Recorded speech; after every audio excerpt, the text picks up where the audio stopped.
Welcome to Necessi-Tea. I'm Lindsay Jackson. And I'm Marguerite Pierce. And we are so excited today to have a very special guest. One thing I want to share about myself is that I wish that God had given me the gift of song. I would sing everywhere all the time. Now, I kind of sing now, but it doesn't sound good. But there is something about the gift of song. Whether you're in church and you hear someone singing, whether you're watching American Idol and it brings you to tears, or you're at a live concert and you feel goosebumps and you feel moved by that person who has that ability to just tear the place down with the power of their voice. And this guest that we have today has that gift. Her name is Stori James. Welcome. Thank you for having me.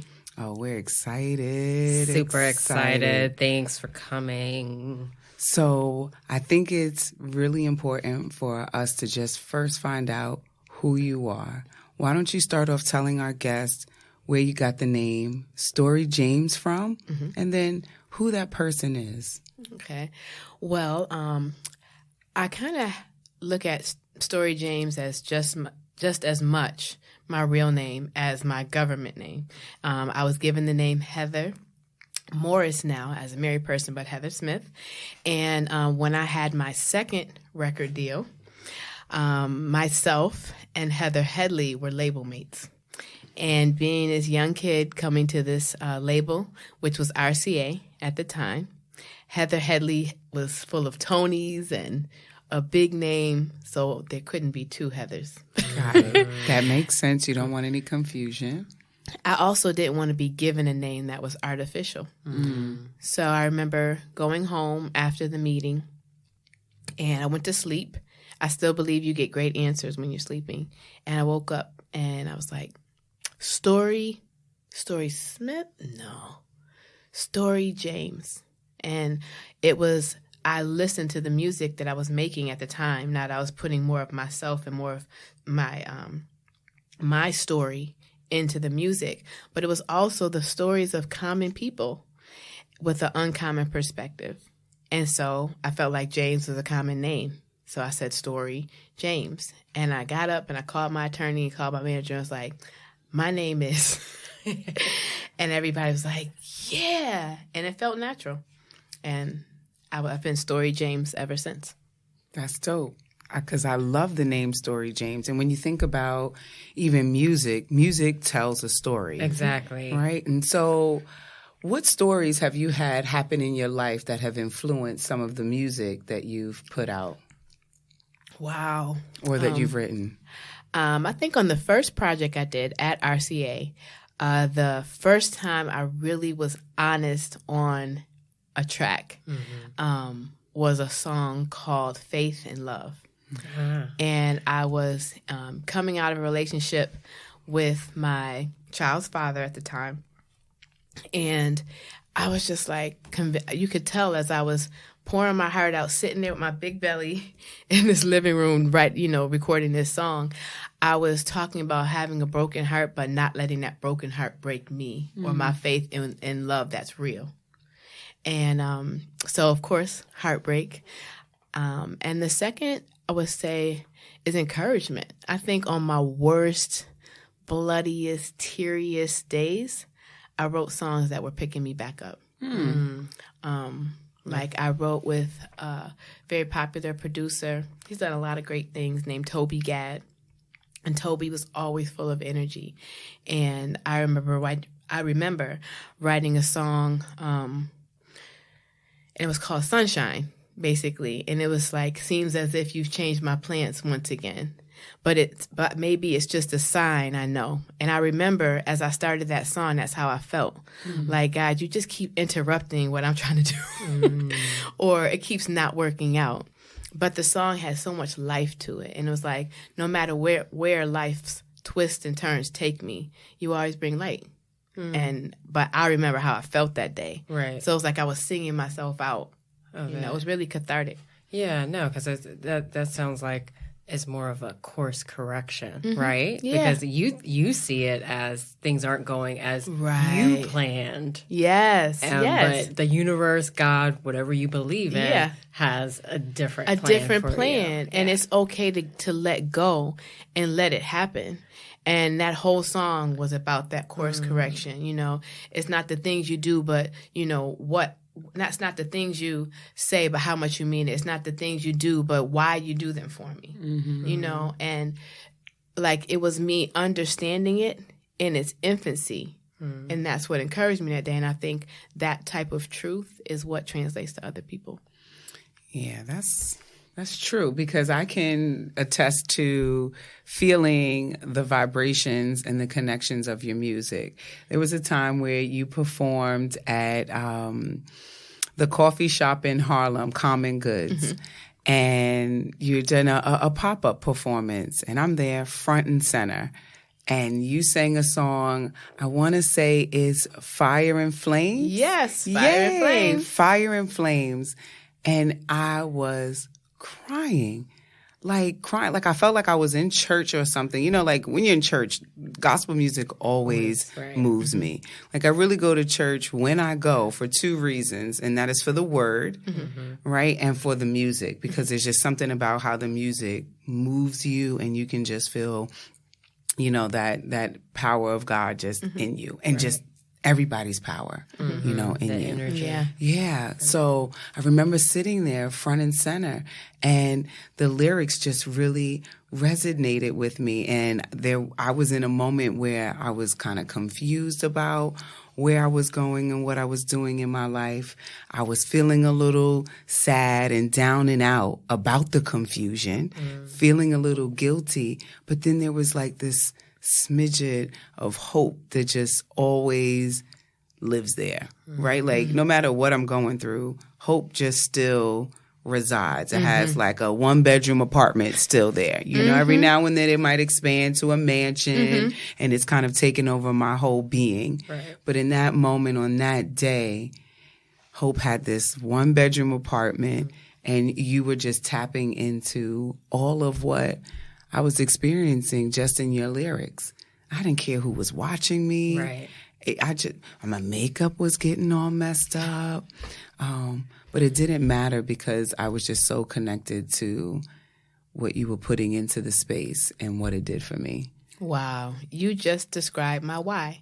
Wow. For the song. My why for why I even exist in music, why I'm willing to take on all the responsibilities and all of the things that fail in this music industry to put that hope out there again. Wow.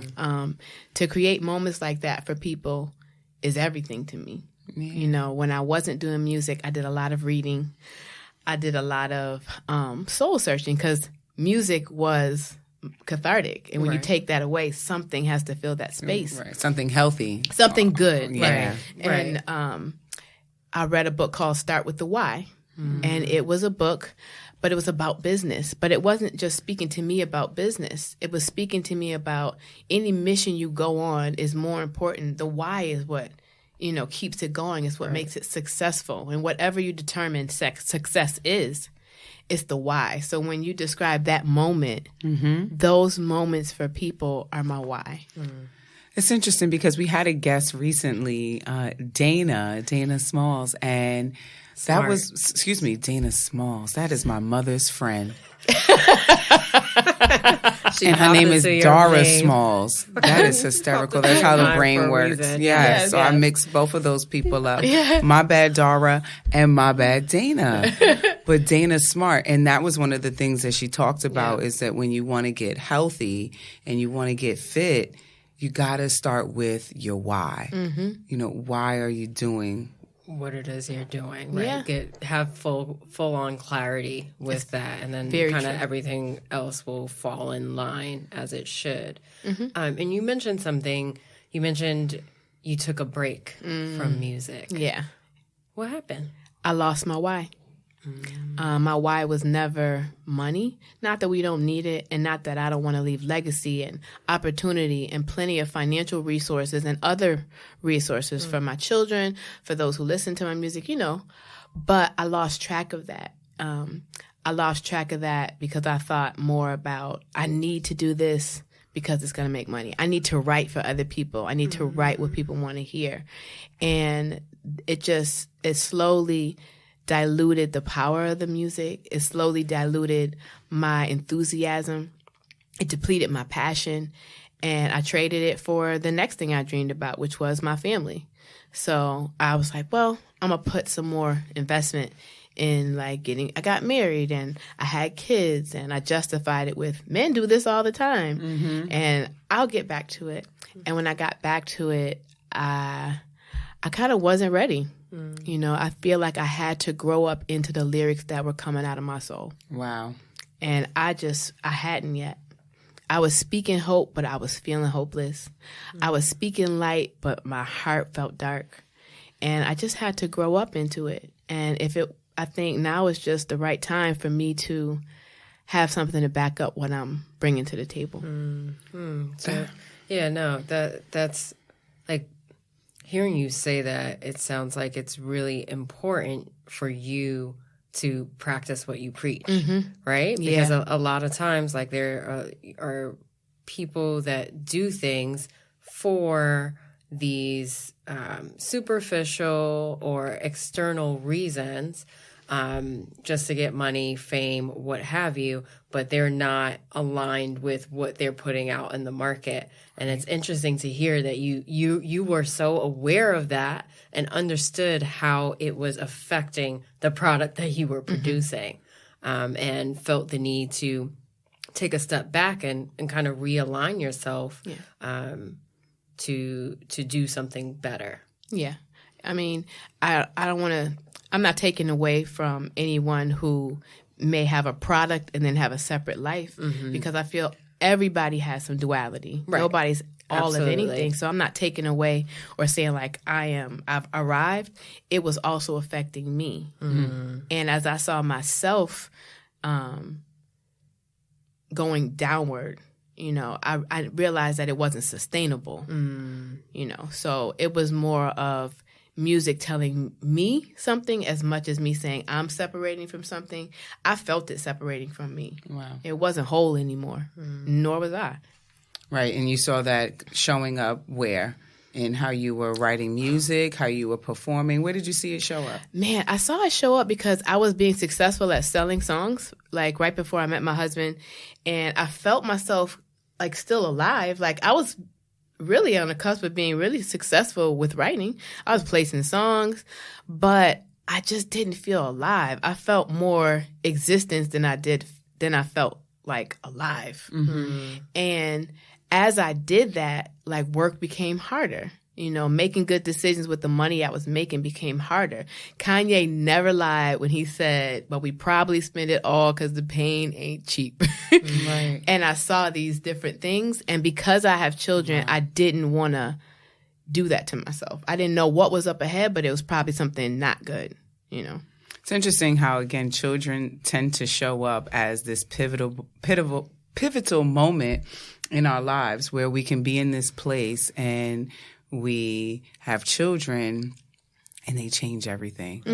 Right. They definitely shine a light on your perspective and make you live think on purpose. Twice. Live on purpose and become a more conscious person. Yeah. They are mirrors and teachers.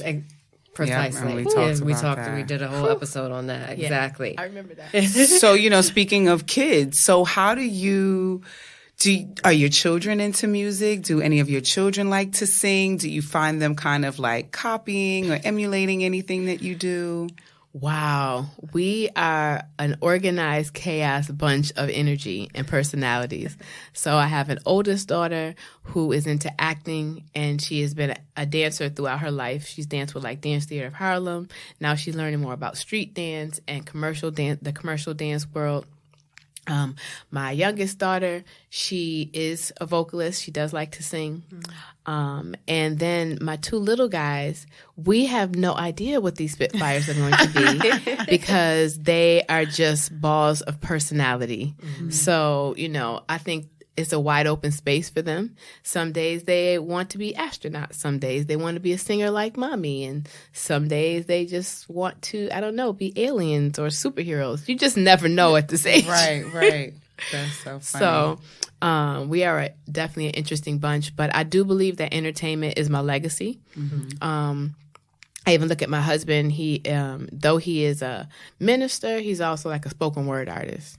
And when I look at things and I take like a big view, I'm like definitely entertainment and that encouragement in it, I think is a thread that will thread no matter what career they choose. You guys might be like the next Smiths, right? Like Will and Jada. Right. It's a whole entertainment family. Exactly. Yes. My daughter worked on she was doing like extra work and met Jaden. And she said he was the nicest one on The Get Down. It was a show that came out a while ago. On Netflix. She said he was the nicest, most down-to-earth person there. He said he talked to everyone, so that's a big compliment and big shoes, but hey, great company. So when you are preparing yourself to write a song, right, what do you do? What do you do to... What's your process? Wow, do I prepare? I think songs happen to me. I've been on the train, and my brain just had space and written a whole song on the train and then recorded it later.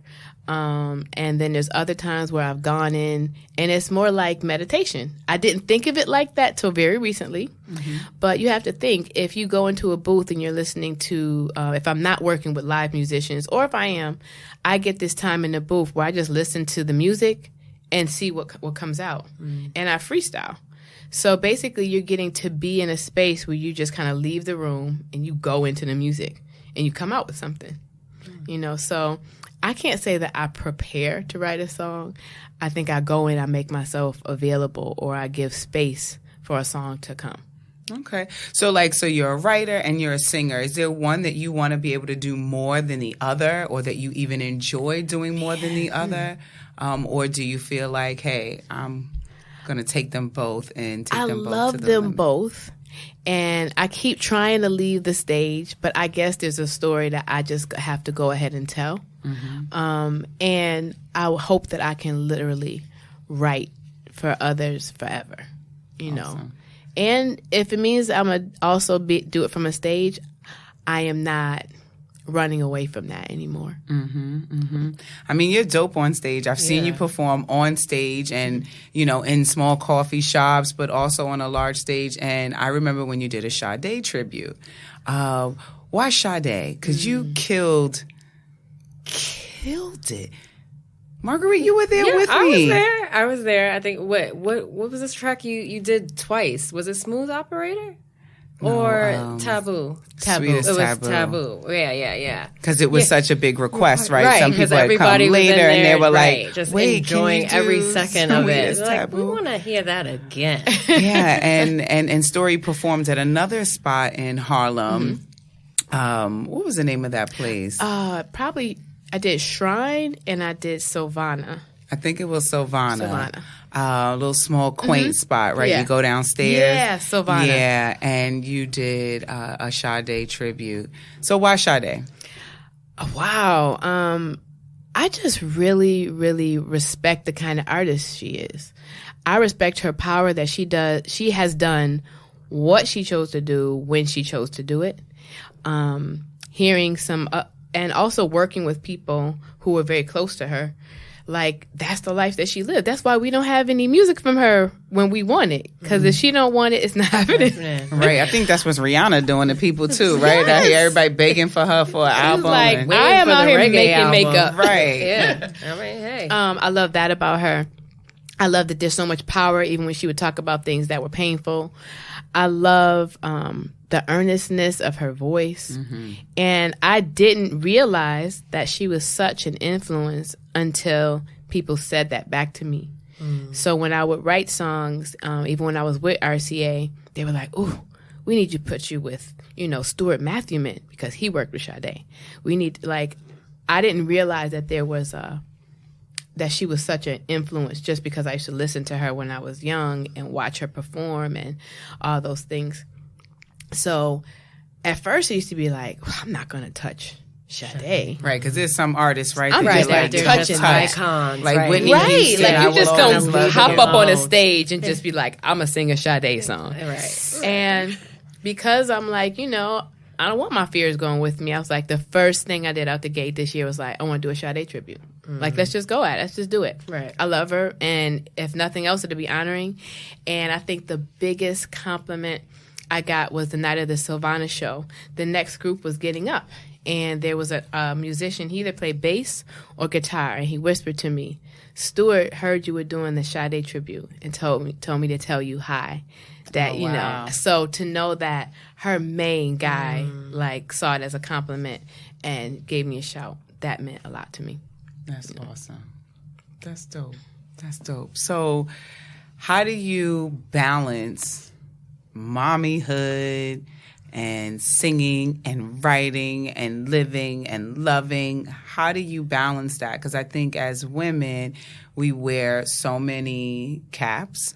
We play so many roles. I don't even know, should we be saying caps? Because I feel like that's what men wear, right? So we wear so many wigs. We wear whole outfits, girl. We need to start changing different personas. That. Right. So, us women, we wear a lot of wigs and, we have to change it up quite often. Yeah. How do you find balance and still keep, your sanity and gratitude? Wow. I finally accepted that balance does not exist. There's one thing on the scale at a time. And the more I accept that, like I have been told that if it's a day when you're working on music, then on that day, you're just being the best artist you could be. You can be the crappiest mom that day. You can be the crappiest wife that day. Right. Then the next day, you might be being the great ultimate wife. Right. Kill it. You can still be the crappiest mom on that day, and you don't even have to be a good artist on that day because you're being a good wife that day. And then another day, it's like, I am going to kill it at mommyhood. I'm going to be up. We're going to have this great day, and you kill it at mommyhood. But you are going to miss one or two emails for that 24-hour period or 9 to 5 period about artist things. Right. Hopefully, as I grow, there'll be somebody else snatching those emails from me. Right. But in seed form, it's going to be okay if I get back to them the next day. Right. Because you can't be perfect at everything at the same time. Nope. It's impossible. And so it makes me think about Don Miguel's fourth agreement, always do your best, right? With whatever's on the table in front of you at that moment, you give it your all that you can in that moment, and then you pivot. Like every day, every hour, whatever, you just pivot. You pivot between being an artist and being a wife and being a mother and just juggling juggling all of those roles. I've decided to just, be present. Like right now I'm here. Right now I'm not anything else but here. And the more I practice that, I think that's part of me being the best, my best artist, my best self, my best anything. It's your best being. To just be my best being. Like I'm done with doing. I'm just being. Right. And I think it allows you to have freedom because you're not tied to these expectations that can lead to disappointment and suffering. Like I'm just thinking about, again, the conscious parent and the woman that wrote that book, Dr. Shefali, she says to not see things as good or bad. They just are. Yeah, that's right. You just are. Just like you said, I'm here right now. That's what it is. I'm going to be present and focused on what I'm doing in the moment. And that was hard. That's been, I think, my deep work is to just accept that because there's so many opportunities for the shackles of comparison, whether it's comparing myself to my former self, comparing myself to what I desire myself to be in the future, comparing myself to another mom in a totally different season or different culture, a different way. Like there's all these opportunities to put on another shackle, and my goal is to be like, okay, I feel it, but no. I choose not to take it. I choose to, not take that on. And that is going to be a continual thing for me, and it's okay. I like that, though. It's like I'm feeling and then I'm choosing. right? So to be able to feel the pull of other people's expectations, to feel the pull of your own expectations that may not be a match at where you are right now, to feel the pull of the demands of your social groups, from your friends, your family, right? And then be able to feel that and then choose to not let that hold you. Yes. Right. Because I think that sometimes we can feel it and we get upset about feeling it, but then continue to stay in it. Right. As if we're not in control or that we don't have power in choosing how we protect our energy, right? How we protect our space, and how we can even live our day and how we engage with each other. Yeah. You know? I think for a long time, I accepted my feelings as reality as opposed to my feelings are a take on reality. And I couldn't separate the two. And I'm learning, like you said, that feeling and choosing, that means they're separate. It means they're two different things. There's something that is, and then there's something you feel about what is. Yes, right. And I can go back to like, okay, this is how you feel, but this is this.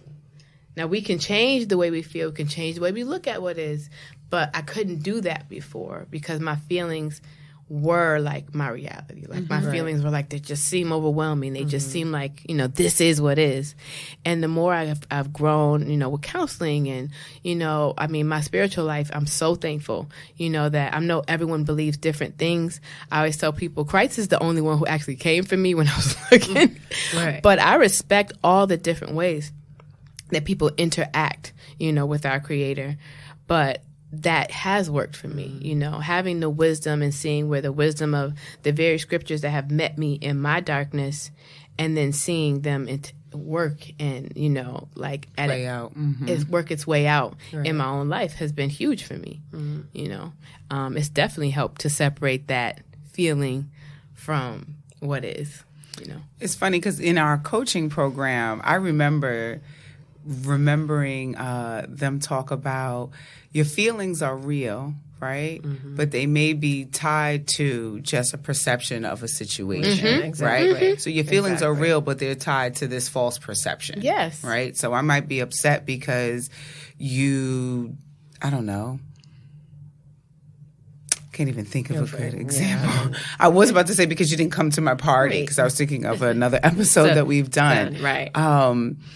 But that my feelings are real about being upset, but that situation in the story of what I'm making of that is not real. Right. And then and it's also linked to, previous experiences of whatever hurt you could be coming up too. And so it's not really that person. Exactly. It's the trigger of that emotion. Exactly. It's just bringing you back to the last time you felt that emotion, and now it's compounded.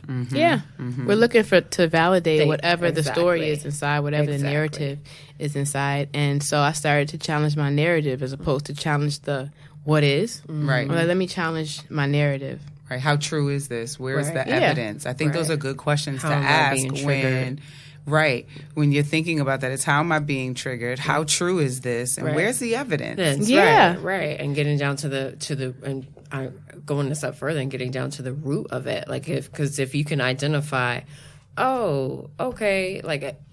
we've talked a lot about like things that happen in your childhood that affect how you see things and how you see the world as an adult. And so if you're able to pinpoint, that's when, so-and-so bullied me in second grade or whatever, and now I'm correlating that to whatever's happening in my current life. And it's the emotion, though, right? That ends up being what's triggered. Because if I think about when I was bullied, when I think about when I was abused, when I think about when I was neglected, when I think of those moments, and not saying that those are my pieces of my story, but as a person who may have experienced those things, I then begin to be triggered by the emotion of it, right? And so I'm reliving that powerlessness because that's all exactly what that is, right? And so then the moment I feel powerlessness and helplessness, then I'm triggered and act accordingly, right? Because how I adapted now just becomes maladaptive, and that's just my being now, right? And I think that I was in a natural, organic process of doing that through music, because I remember the first time I played this song that I wrote about my dad, and we got to the core of the song. He listens to a lot of folk music. I grew up listening to a lot of folk music, and it was called "These Are the Things That I Hide." And to address those things, you're like, I need the truth. I don't need your alibis. I don't need where you were. But the little girl inside just needs to know why you weren't, just wants a why you weren't here, or did you want to be here, and to address those things, or address things like I had issues with my mom. When I wrote Home Again on the first project, they were like, are you ready to say this publicly? Because as people of color, we don't really say negative things about our moms, But I felt like that was me dealing with my narrative. Yeah. But when you put it in an open space, you got to be ready for the conversation. Right. In no way, shape, or form was I ready for a real conversation. But you knew that you were ready to deposit it into a space and release it from it needed to body, come out, right? and it needed to be there. If I look back and then look now, what if somebody really needed to have a moment after the show? Was I going to bring something positive? What was I going to bring? And for me, I think I was avoiding it. When I look at my old clips of like interviews, I was like a caricature of my real self. Wow. And so that's when I really look at like, wow, like you got to be responsible for what you're putting in this space. Right. But do you think, did either of those songs lead to any reconciliation with your parents? Yes, I got to play the song Things I Hide from my dad. He came back into my life about 10 years ago. Okay. And he got to ask me questions about why I felt the way I felt. And he's on my short list of people I call now when I'm upset about something. Wow. That's awesome. But it was me being like in a place where he was like, I know you probably have nothing you want to do, have nothing to do with me. And I was like, no, I'm here, and leaving that space to not create an atmosphere like shame or, I knew I had issues and I would want to be forgiven, and I let that be a space for him. And with my mom, she's back in my life. She's become more positive. It did take some time for me separating from her because she was toxic. Mm-hmm. But I don't think she ever saw herself as toxic. But I do see her, watch her words a little more. I see her, in her older years be, even if sometimes it's just biting her tongue. And I just count it. I count it as, okay, we are so many steps from where we used to be. I love that. I just count it. Like I'm counting that as her attempt to do better. Right. I'm counting that as a positive experience. Yep, and trying something different. I'm counting that as an intentional. Mm-hmm. Yeah. But I love that counting it, because I think sometimes we could spend a lot of time counting the things that are wrong, the things that go bad, the things that make us feel yucky, and we don't count those times when things go well. Nope. Right. And I'm speaking for ourselves, but then also just how we see other people, whether you're trying to look for that healing in a relationship with a caretaker, a parent, or your significant other, or even a sibling, just thinking of counting it. Yeah. I love that. Yeah, no. Count it. Yeah, just count it, right, and just give yourself credit for progress that's being made. Yep, exactly. And I think even in this case, you're thinking about what your mom's behavior is and changing that counts, that she's making that change. You sound like a very reflective person, a very intentional person, a very, of course, spiritual person, as you shared. Where do you think you got that from? Oh, wow. I think that develops in enduring. I think that when I get to travel to other places, like pain is pain, and survivorship is survivorship.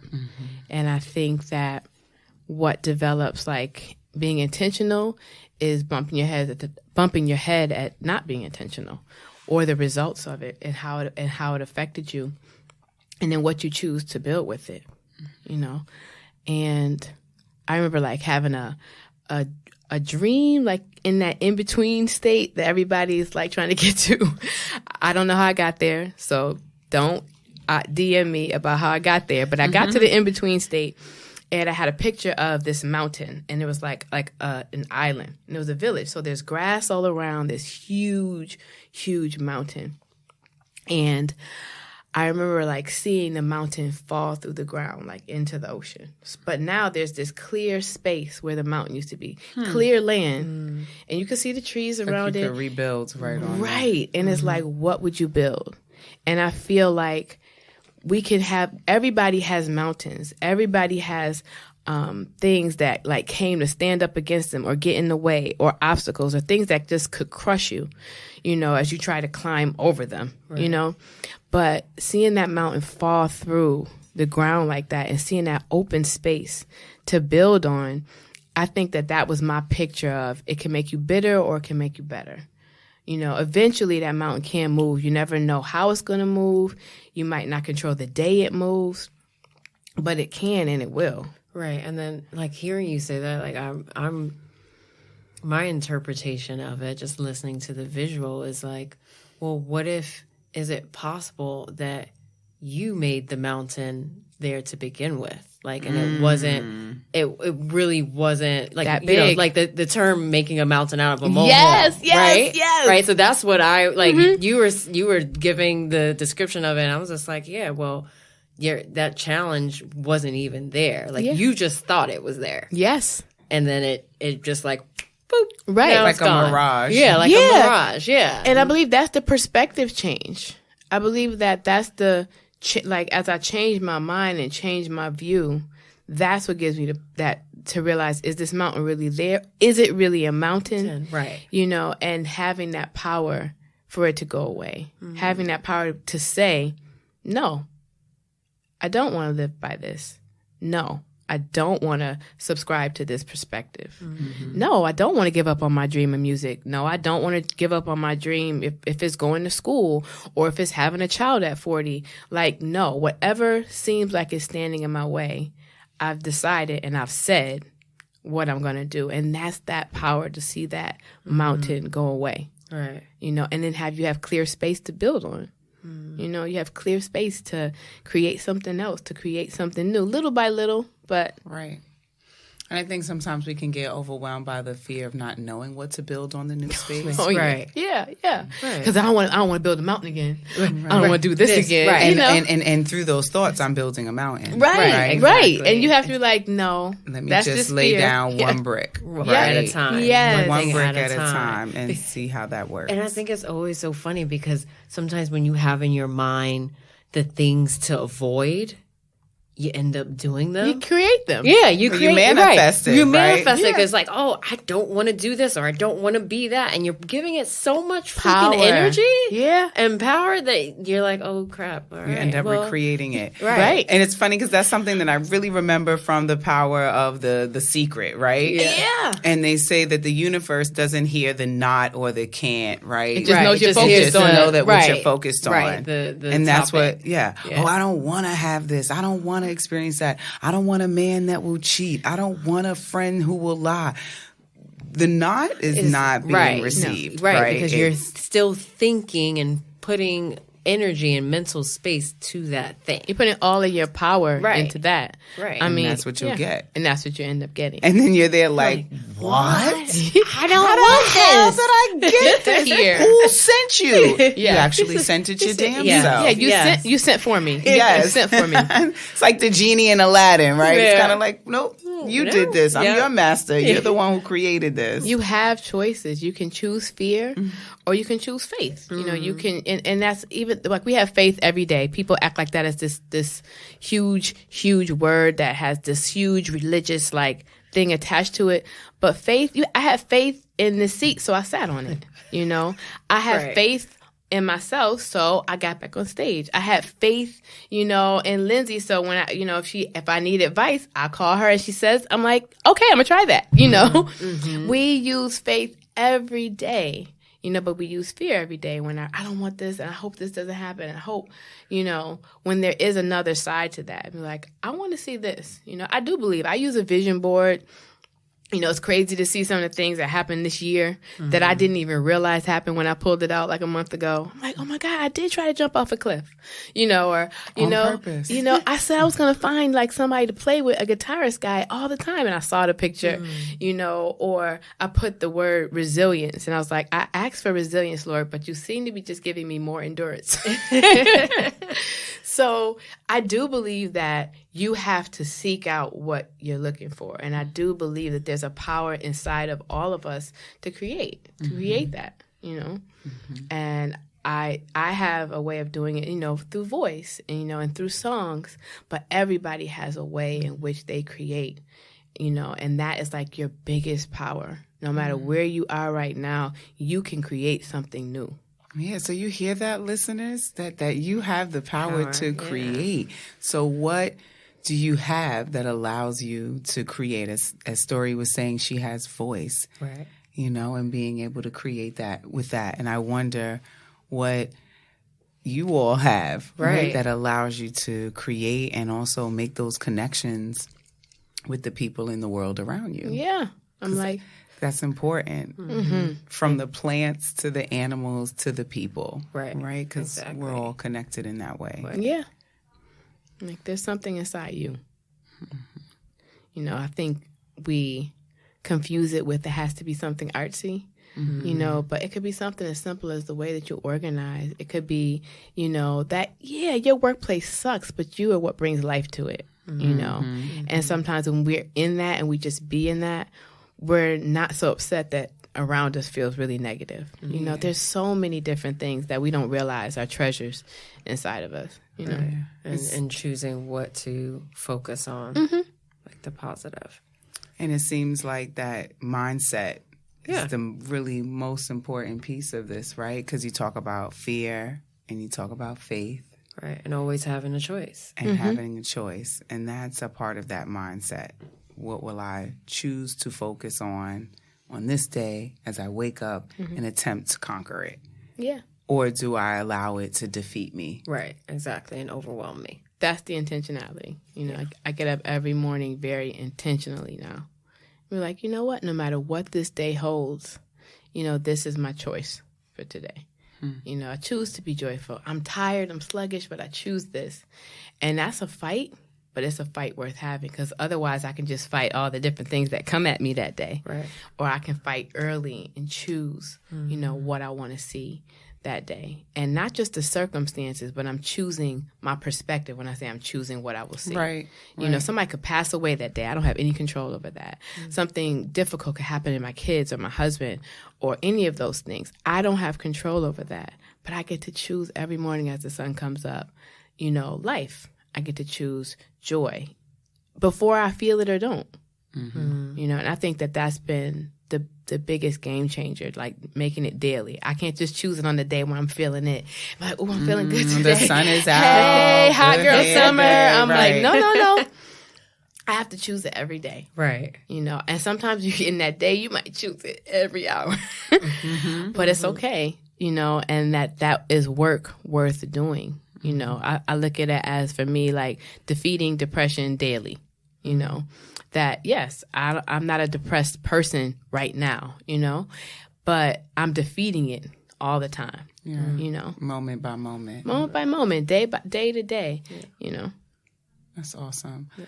Well, we really appreciate you sharing your story. Yeah. Pun I'm sure intended. You heard that before. I wish I had something a little more original. So how can our listeners find you, check you out, hear you perform, hear any of your music, help them get connected with you? Okay. Well, my IG is No Ordinary Story, and that is my main music page. And if you are interested in all of the crazy behind-the-scenes things in my life, it is I Am Stori James, and that's more of my life and, you know, my daily things. Your kids. My kids. Right. And you're running, right? Oh, my running. Yes, marathon. I am running the New York Marathon. Yes, I am. Woo. Yeah. And I am raising money for cancer survivorship. And if people wanted to help donate or sponsor your run, where can they go for that? They can go to Fred's team, and you look on the page for Heather Morris, and my page will come up and you can make a donation. My goal this year is $3,500. So anything and everything helps that goal be reached. I'm doing it in honor of my father-in-law, Mr. Wayne B. Morris. We lost him now almost 4 years ago to lymphoma. But he did have the advantage of being able to be a part of a clinical trial, and things like cancer survivorship can go into things like that. And I'm running with a team called Team Meg. And what drew me into the race, as I was telling Lindsay, was I met a friend who is now a friend, and she told me her story about Meg and how she lost her after she had been in remission for so many years. And she died around the same time that my best friend and cousin passed away when we were 32. And she died after being in remission for over almost 17 years. So to lose her so far in, due to complications, not really just to the cancer, was devastating for me. And I never really dealt with it. I was sad for a while. It challenged my faith. But for once, I'm putting my stake in the ground to do something about it. So it might only be $3,500 to some people, but for me, I'm making a stand against it. I'm raising it for the next family who may face, and who will face, what my family has faced. So I'm looking forward to it. I put in 10 miles yesterday for the first time ever, and that was great. And so I'm looking forward to it. I've never done anything like this. So I'm excited and scared. Those are all good feelings. Yeah, exactly. Just push through it. Yeah. That's like adrenaline, a.k.a. adrenaline, right? So, folks, make sure you check out Stori James. And now it's tea time. Stori's going to hit us with the tea. All right. So for tea, we'll always have tests. And triumph is in that test. It's not always in hand, but it's always in reach. And the E is for endurance. Endure the pain or the challenge. You have to realize that you cannot climb a smooth mountain. The rough parts and ridges are what get you to the top. A is for available. Make sure that your mind is available and open for new perspectives, a shift in your mindset so that you can allow all the positive goodness to seep through. Awesome. We want to thank you again, Stori, for joining us. And as she mentioned earlier, hit her up on IG, follow her. We will put links to her profiles in the show notes, so check those out. And as usual, if you haven't already subscribed to our podcast, please do that. Do it. And follow us on Instagram at NECESSI_TEA_podcast. Thanks for listening.